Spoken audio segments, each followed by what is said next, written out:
So as a lighter, I've got one of the best jobs in the whole place, and that's because I get to light everybody's awesome work upstream. But seriously, the main job of the lighter is to light in a way that supports the story. Now, Black Soulstone was calling for something that was a lot more realistic and less stylized than some of our previous work. But when I say realistic, that's not quite the same as reality, and everything is very designed, and I would say this stylized reality is what we were really going for. Now, in order to achieve that more realistic look that we were going for, we had to adopt a number of techniques and technologies that have been used by some of the major motion picture visual effects studios. And I wanted to just say a quick thanks to John Lands and Chris Rock and all of the tools and development team guys who did such an amazing job improving our RenderMan pipeline throughout this production. So, lighting Leah, nobody looks good under a harsh spotlight.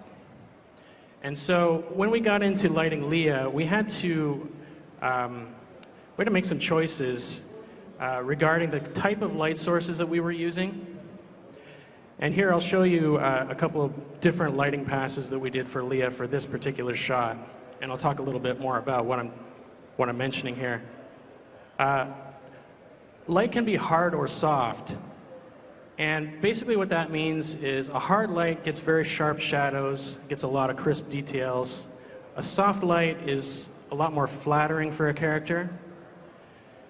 How you achieve a hard or soft light is really a matter of how big the light source is.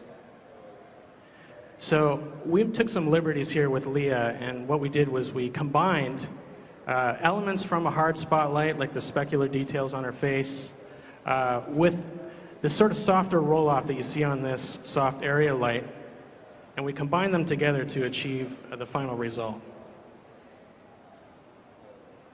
Now, when you're lighting a shot is all about layers. And there's two kinds of layers that we deal with in lighting that I'll talk about. The first I call lighting passes. So here you can see some of the different lighting passes for Leah. We've got key light, rim light, environment, fill. Now, light is additive.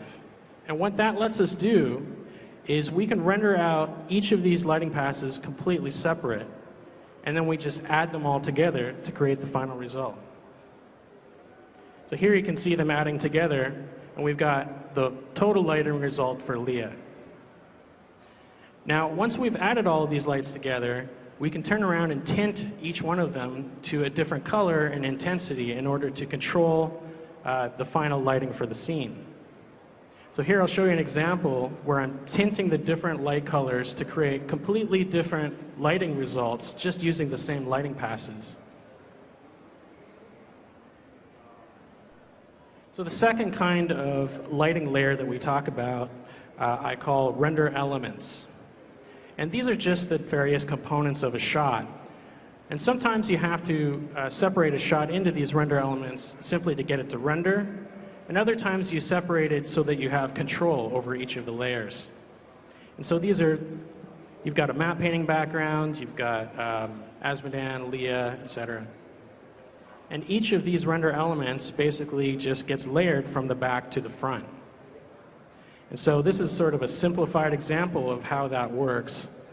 We generally have many, many more layers than this, but this gives you the idea. And so here's the final lighting for the shot.